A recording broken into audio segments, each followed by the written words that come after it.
Welcome to the Connect Her Lunch and Learn. My name is Lee Cummins, and with me today in our Lunch and Learn is, I would say, an Antplanner queen, and that is Ildi Racz. Hi Ildi, how are you? Hi Lee, thank you very much for this invitation. More than welcome. I really do love chatting with you, and I know that you've been on the podcast before. I've had you on my radio show. I can't get enough of your organisation skills.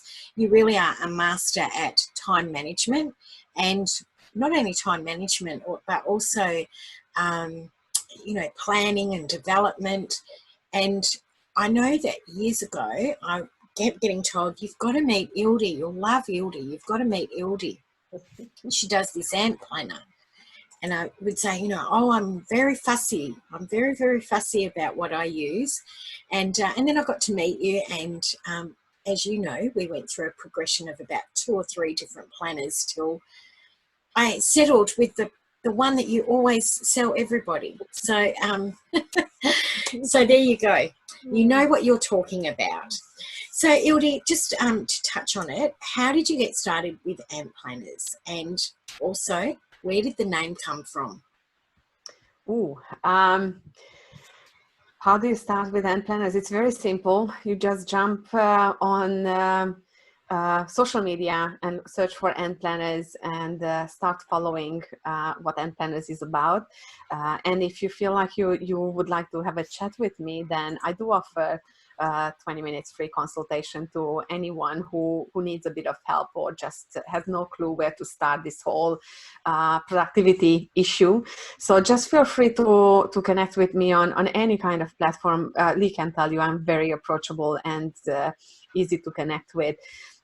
But where does Antplanner come from? It's a funny story because I'm missing the organizational gene. I always say this.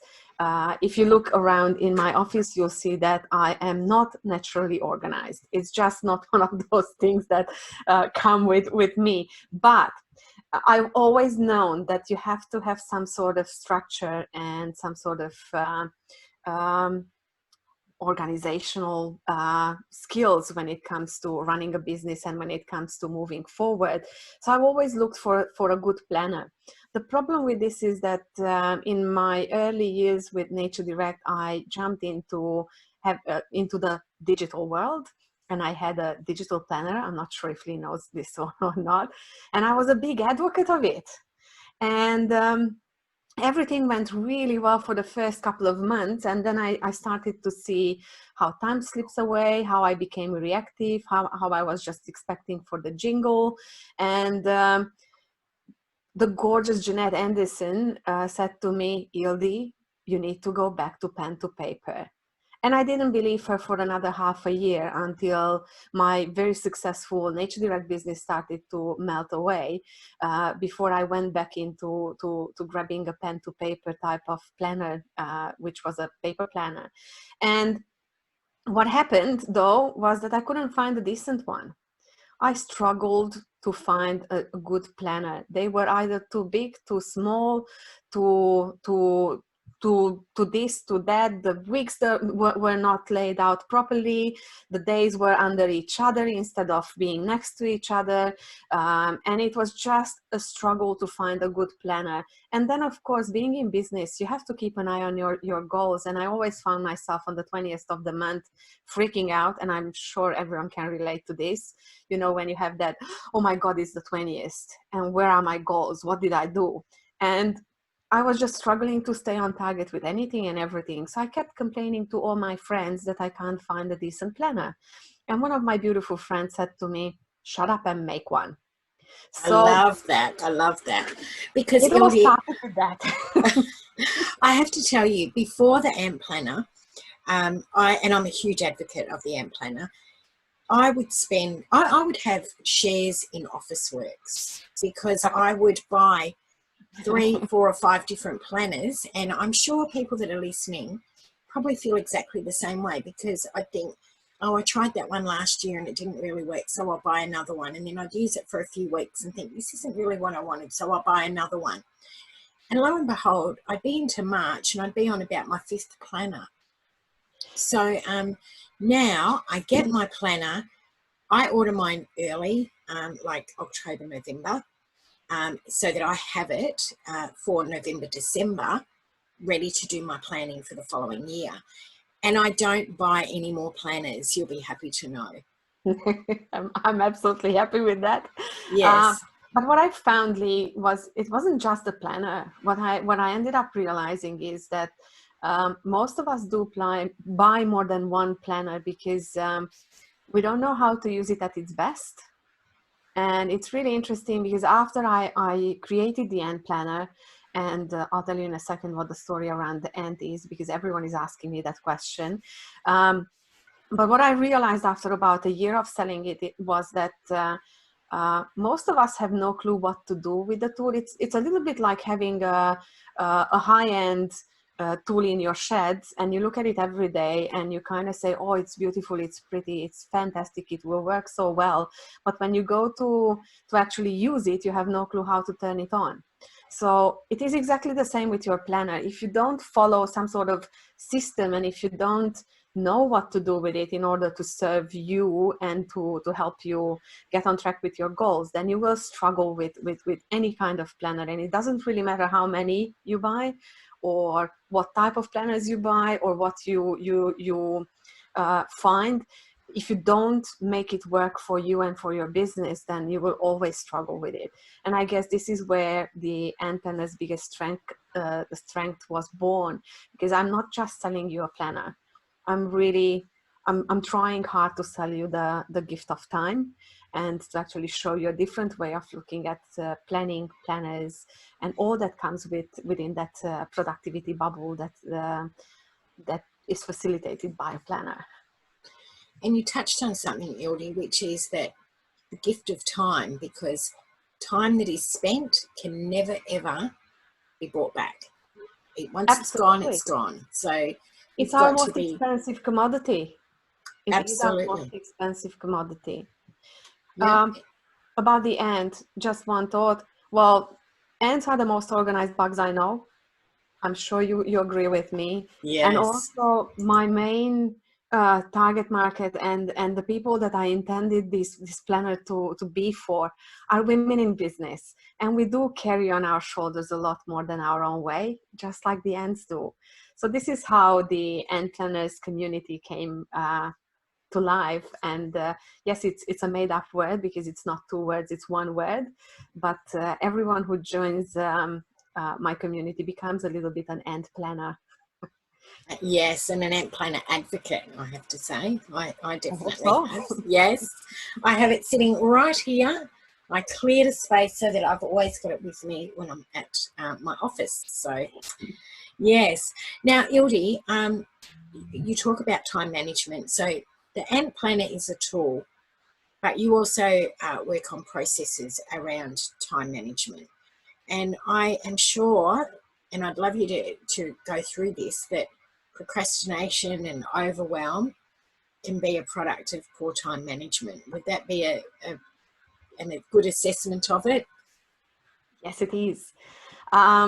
What I found is that one of the reasons why we end up being in that overwhelm and procrastination space is because of our to-do lists, and because of the amount of things that we have to get done.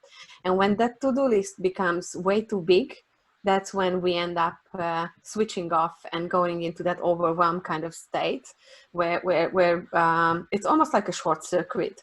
So you end up putting up your hands and say, it's too hard. It's just too hard. I can't really deal with it. I'll leave it for tomorrow. And this is how procrastination kicks in, because tomorrow never comes. It's almost like every day becomes a tomorrow, and you can never get things done. And even if you have little short bursts of productivity, very quickly, the amount of things that we have to do are becoming daunting, and that overwhelm kind of state sets again in, and the cycle just goes around again and again and again.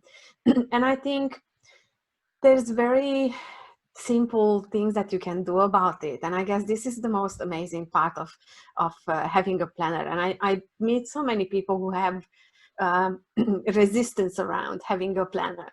But I find that if you use a planner the right way, it can actually create freedom. It can set you free, and it can help you avoid that state of overwhelm and avoid that state of procrastination. And you know what? We all land in that space from time to time. That includes me. My only trick around procrastination is that the moment I recognize it, I set my timer. I literally set my timer. I allow myself for 5 minutes to procrastinate and feel that self-pity, sorry for myself, oh, poor me. I just Little can't do pity it. party for one. The pity party is Yeah. engaged. But when my timer is off, it just helps me snap out and start with something. And I know that some of the big time management experts, especially the old school ones, will say, start with the hardest thing on your list. I always say that if you are coming from that space of procrastination, doing the hardest thing on your list will actually set you back into the same space. So I always say, find the easiest thing you can do from your list, because Yes. that will get you in that space of let's do something. And once you've done something, the tick, or the Yeah. cross, oh my God, the power of the cross, it makes It's funny. you Yeah, it makes you want to do more. And you're absolutely right, because, and that's what they have always said, eat that frog, start at the worst and come back to the easiest. And that just stops me in my tracks. And so I actually I pepper through my day the good and the tough stuff. we all do. Sorry? We all do. Yes. My husband's hilarious. If he's got a big job that he doesn't want to do, he'll look around and he'll go, oh, I think there's time for another coffee. And so he just procrastinates with his coffee. So it can be also through a little bit of fear can create procrastination, because you've got that build up each week or each day where you didn't do what was supposed to be done yesterday. So you end up with a little bit more and a little bit more, and all of a sudden there's this fear factor around the fact, where do I start? I have let it go too much. I do that with my tax, where if I did a little bit each month, instead of, waiting till the last minute and then sweating it out for 3 days, I would be a lot happier. So I think fear does come into it as well. I did a workshop, a free workshop with Pooja Kalka, and she's a coach, and she's about she's about mindset in general. And she was talking about procrastination, and one of me in the picture. I was talking about how planning can be a really powerful tool to help you through procrastination. But I guess planning helps you not just through procrastination. Even if you are a highly effective and productive type of person, if you don't have a decent plan, it's easy to be lost in the nitty-gritty and the little jobs that kind of chew through time. So it's having a plan is probably one of the most powerful things that you can do. And I guess some of Linda was on my masterclass over the past couple of months, and she can vouch how easy it is to create a plan, because it's simple. It's really simple, and it's just having that mindset that a plan will set you free, will start you on the right path. So Ildi, how is planning giving you freedom? How can you explain for somebody that maybe hasn't been on the masterclass or maybe isn't familiar with Antplanners? Here's the thing. When you have a to-do list, and I was talking about this just this morning with another gorgeous lady, is when you write down your to-do list, the 1 minute item will take just as much space on your list as the 10-minute item, and it will take exactly the same amount of space on your to-do list as a 4-hour item. So Putting everything in a timely perspective changes the way that you look at your to-do list. And this is why I encourage people not to have to-do lists, but rather time block in advance and create the visual for your to-do list, where you know that in this half an hour I can fit in 10 little things. And then I have to leave 2.5 hours for my big ticket item from my to-do list. So you still have a list, but it's kind of a list, not a real list, because you have a visual of how it will span out throughout your day. Now, here's another big trick around planning your day this way and incorporating your to-do list in your day. The trick is that if something happens, you know what you can trade and what you can't trade. You have that freedom to make the decision whether this is something that you want to fit in the day or you can't. Also, when you do a good plan, you should be already having some breaks already incorporated in your plan, exactly for those extra things that might happen during the day, or just simply for the fact that we do have to stand up and we do have to go out, grab a coffee, just do a bit of exercise and stay healthy and hydrated and well fed. So if you have those already built in your day, then that gives you the freedom to choose whether you sacrifice something for what came as a last minute urgent thing, or you just swap something. You grab, fit in I the love urgent that you thing. can swap and Absolutely. But if you don't have the plan, you don't know what you can swap and what you can't swap, and how can you actually fit in that extra urgent thing in your day. And also what happens if you just take the urgent thing without looking at your day and without looking at your plan, what happens? You throw your plan out of the window. So everything that you thought through at the beginning of the day will become irrelevant and undoable because it just loses its timely perspective. yeah. And it's like changing sands, isn't it? You can move things and adjust. And now, one thing that I did hear you, and I've heard you say it a couple of times, which I really love, because I think people in general, so not just women, but people in general, do this often, and they feel guilty for doing something that they enjoy.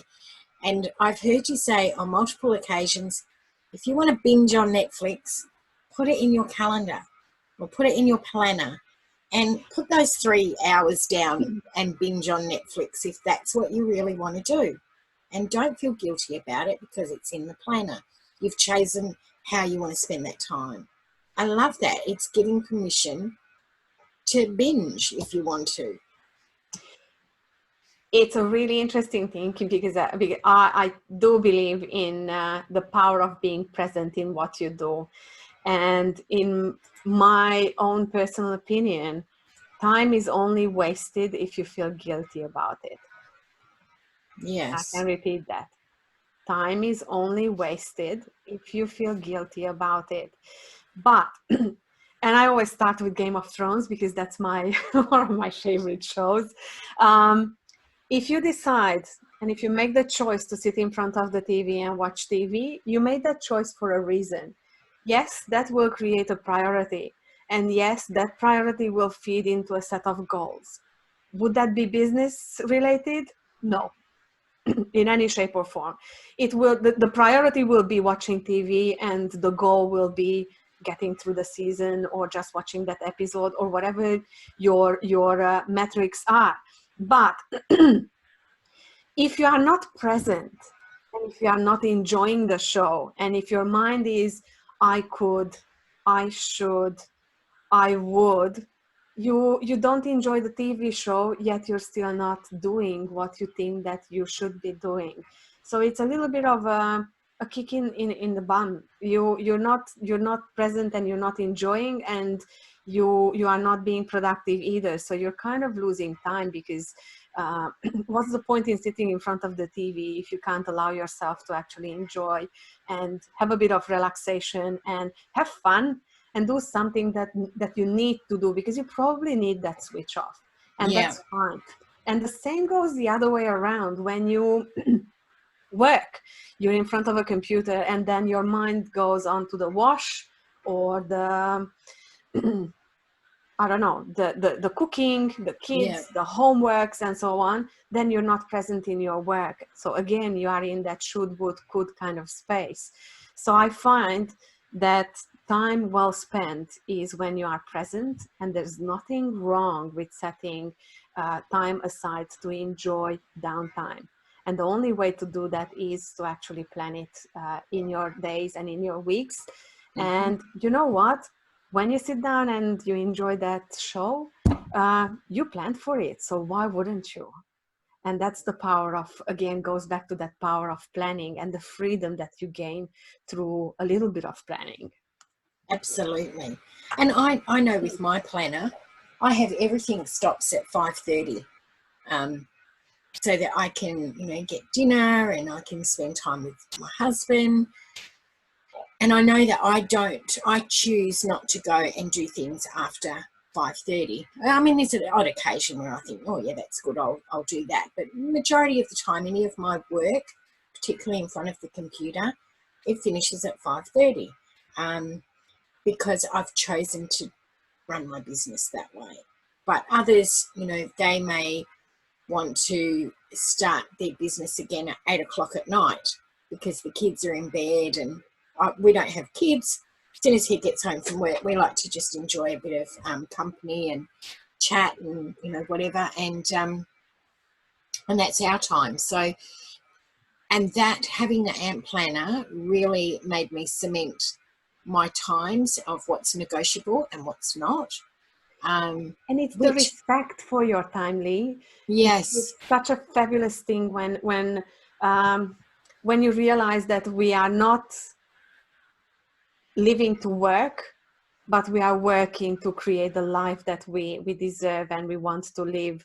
And that's such an amazing thing. I mean, I remember we were talking in the beginning and you were working, and you were asking, so, well, we kind of do things together, but it wasn't on a conscious level. And we had this conversation, and that was probably 3 years ago now, Lee. It would have been, yeah. Yes. And I think it's such an amazing thing to see that you stick to your boundaries, and it's such a big lesson that we have to create first life and then fit the work around life. And there's nothing wrong with working at 8 o'clock if that's how your life is structured. If that's your choice, and again, as your life is, then but our life is very different because we don't have kids, and so everybody will adjust their plans according to what their lifestyle. For example, in my case, because I'm building it's not that new anymore because it's been 4 years now, but building a relationship requires time. So on a conscious level, when I know my partner, Tony, he works 9 days out of 10. So virtually he has every second Monday free. So on a conscious level, on that Monday, I don't start working until about 1 o'clock. So we spend the morning together, and I do sneak in a few hours of work afterwards. But it's making those conscious choices when it comes to life and how you want to drive your business. And I always say, especially for those people who start a business right now, they all come with, oh, but I need to work all the time. And I'm like, no, you need to set your business up in a way so that you can actually honor your boundaries right from the get-go. Will you make exceptions? Yes, you will. We do. I mean, I know I do. And I do too, for sure. So it's such a powerful thing to start your business with a different kind of mindset and with honoring your time and respecting your time, because the moment that you start doing this, things change and you see things from a different perspective. And I would even say that I think my business started to skyrocket from the moment that I started to plan on a conscious level and to apply my own methodology to my everydays religiously, which is quite important. And I'm not a morning person. Please don't make me wake up at 5:30 because I will not function properly. We should have had breakfast and learn. No, not with Yeah. me. Oh, So Ildi, now I know you are a very focused sort of person. What tips do you have, and what can you do to stay focused? Do you have a couple of tips on staying focused, or even how you stay focused? ooh, staying focused. It's a big topic because everyone does it differently. And one of my biggest tips would be you need to find something that helps you reset. You need to create a ritual that works for you and that tells you and conditions you to shift back into being focused. One of the things that I usually say that if you find yourself just kind of fiddling around and not getting anywhere with your day, there's a couple of things you can do. First of all, you can put on runners. I know it sounds funny, but the connotation associated with the runners is doing. And it's a very interesting thing. Again, this goes back to my Nature Direct days. And this amazing lady called Lindsay Bagent said to us at a conference that, you know what, ladies? You can't do business in slippers. And it's true. It's absolutely true. So the moment that you feel that you are derailing, one of the things that you can do is change something, whether that's dressing up, putting on makeup, or putting on runners. Doesn't matter what works for you, but find some sort of ritual that will help you reset and refocus. The other thing that I usually say when it comes to focusing is I fiercely protect my boundaries and my time. So I will not pick up the phone while I'm in that focused zone. I tend to put on the airplane mode. So if you can't get through to me, please leave me a message. Seriously, I'll be back as soon as I can. But when I'm focused and when I'm working on something, I'm working on that thing. And it is the only way to be present. And we did speak a little bit about being present. But here's a fun fact, and I always say this. Every time you shift your attention from one task to the other, you are losing somewhere between 7 to 26 minutes. Seriously, there's science behind it. It's not me saying this. Neuroscience says that we are losing time every time we shift our attention. And the thing is that, especially as women, we tend to think that multitasking is a thing. And it's not. Seriously, it's not. Exactly because of this fact, because every time your eyes slide on an email and look at your emails and then you go back into where you were, the first thing is, oh, where was I? And it takes time to get back into the groove of doing things. So staying focused is usually very strongly connected with your boundaries and the way that you set up work and protecting your time fiercely. And of course, having a plan. I mean, without a plan, you can't be focused, because what are you focusing on if you don't have a clear direction and you don't know exactly where you're heading? So the plan is probably another big one. And especially in ISO life, I found myself, and I did a podcast episode on this. I described the perfect lost day. I think it was episode 6. I've had a few of those. But I caught myself doing all the things that I teach not to do. And my big question was why? And it was exactly focusing. It was so hard to focus with all the chatter and the internet and all the Zoom calls and emails and messages. And it was just, the noise was so loud that I needed a tool to cut through the noise and find something to ground me. And this is why I went back to daily planning. I usually do a weekly plan, and that's my way of working. And the weekly plan means that my main to-do list items are already placed in my week in different time blocks. But with all this being at home and just at home and not having those natural breaks in the day because of, different meetings, I found that the daily plan became a must. And I still do it every morning. I start with unloading what's in my head, looking at what's already planned in the week or in the day, and then just adding the little things that must be added to the day, or shift things, and just creating a decent plan for the day. Because without that, you're just jumping from one task to the other without having a clear outcome and a clear direction to where you're heading. Yeah, for sure. I know last week I've been doing a course, and it's an accreditation course, and it just, you know, the clock's been ticking for me to finish it, and I would put it aside and put it aside. And last week I actually got my planner, and I got a different colour. So I've colour coded before I met you, Ildi. I love my colours. I know. And I just got a different colour, and I thought, right, I'm going to finish this course, and I'm going to do it today or over this week.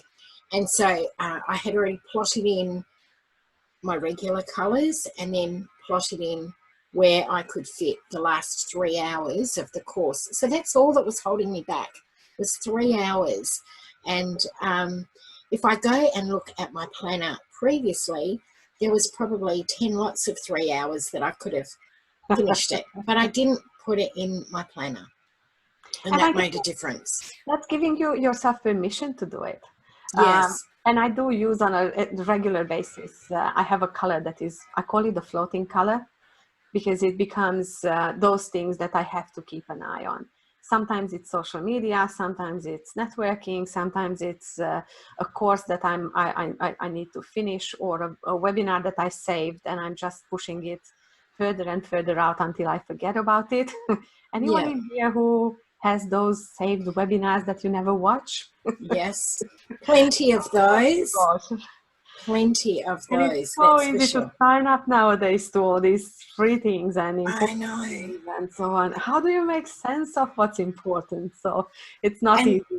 But then you also get all that information overload, and then you think, oh, where am I going to put this? How am I going to use this information that I've just learned? Or then you get that that whole feeling a bit, you know, lost and lonely, because you think, oh, gee, I've got 6 of these to do, and you feel guilty because you've signed up but you haven't done them. So I'm hearing you. Well and truly. It's really interesting. It's one of the things that I started to implement lately with all these webinars that I don't have time to watch, is that I look at what my focus of the week is, and I only watch webinars that are related to that focus. And that helps a lot to cut through the clutter. So if it's marketing, then it's all about that topic, and I'm consciously staying away from other topics, because I'm trying to enhance what I'm already doing and not sabotaging myself with adding another shiny object in my week, which is not hard. I mean, I'm not sure about you. I've just signed up for a 3 or 6 part webinar because it's something that I think is going to enhance my business. Do I really enjoy it? Probably not, but I think it is going to enhance my business. But I purposely signed up on that purely because of it ticked the box. Is it going to enhance my business, or is it just something that I'm doing to make sure that I don't do something else? And, you know, it is going to enhance it. So that got a tick, and the guy goes live, but I've chosen to this afternoon, depending on how my day goes, I'll probably watch one of those and then slot the rest in. So, as you say, giving yourself permission. Now, Ildi, what are 3 tips to help people improve their time management? I know you've always got some fantastic tips. You've covered a lot already, but maybe you've got 3 little gems that people can take away from today. It's a funny thing, because we kind of covered 2 out of the 3 up front. Because one of the main things that I would say, please be present. That's probably one of the most important things that you can do to help yourself get through your to-do lists, and to save yourself from that space of procrastination and overwhelm. Being present is the key thing. And I'll just give you one little fact there. We make more than 35,000 choices a day, and most of them are not on a conscious level. The more you can be aware of what you're doing and why you're doing everything that you are doing, the more present you are in your life, and the more full your life becomes. So it's that awareness around our choices, probably one of the main and most important things, and that is the base of a good time management. Because I mean, you all know that I always say that you can't manage time, you can only manage yourself. And even then I'm not sure that I get that right very often. yeah. And I always talk about this because I find that time is linear. No matter what you do, it will pass. So how can you manage something that is not in your control? You can't. You just simply can't. All you can do is look at how you relate to the present time and what you do with the available time. So it's really important to be aware of the fact that you can only manage yourself. And also, this is where I can say again that the key to better time management or better self-management is the respect for your own time, where you're not wasting it, where you are present in it, and where you are doing the most of your time. It doesn't matter whether that's fun or work. Both are exactly, in my books, they are as important, both of them. Absolutely. And the third thing would be, have a plan. Really have a plan and stick to it and protect it fiercely, and make sure that you know how to use this little word no. And I'm just recording my next podcast episode, and it's all about the power of this tiny little word, which is no. Because no is a full sentence, and it's amazing what you can do with it if you are using it wisely, and if you are making it your sword, you know, so that yes, you can it's your laser stick. You know, yes. I don't do Star Wars, but you know, it's one of those laser sticks, isn't it? Because it really does protect you from a whole lot of things, to be able to say no. And I know that I have started to get better at that. I was constantly a people pleaser where, oh, yes, I'll just do that. Or, oh, yes, I can help you with that. And it wasn't until we actually did one of our Connect Her focus topics, and it was all about how to say no and saying no. And I had read it previous to the month.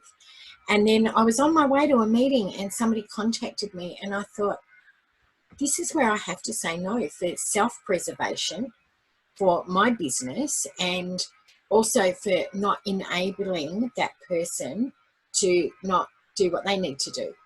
So, so you know, there was three real areas that no covered. So I love the fact that you give people permission to say no. We all have to give ourselves permission to say no, and it is such a strong word. It's a funny thing because we never think about the fact that every time we say yes to something, we are saying no to something else that we already thought it is important, and it was already in our books to be done or to happen. So by saying yes to something new without thinking about where does that fit in our life and perspective, we are actually saying no to something that might have been really important to us. And that's probably the most important thing that you need to understand when you and we are conditioned to say yes, unfortunately. We are living in this like world, you know. You have to like everything, you have to enjoy everything, you have to create this perfect image. But the reality is that every time you say yes to something, you have to be aware that you are saying no to something else. Absolutely. Now, Ildi, I'm just going to jump over. We've got a few comments that have come through with now, I'm not sure in what areas these run in, but we've got, I didn't follow it up with all my reasons or excuses. And that was, I said no yesterday, it felt good. So well done, Esther. Linda Clucas on our live stream, that sounds like me guilty. And I think that is based around doing a lot of, it's like me, doing a lot of signing up for things that you don't necessarily need. So, so there's some of the comments that have come through. Ildi, I want to thank you today for coming into the Connect Her Collective, also onto our podcast and live streaming into our Lunch and Learn. If anybody would like to get in contact with you, your website is antplanners.com or antplanners.com.au. And also you've got some fantastic Facebook groups as well as Antplanners Facebook page, where I know you share a lot of information.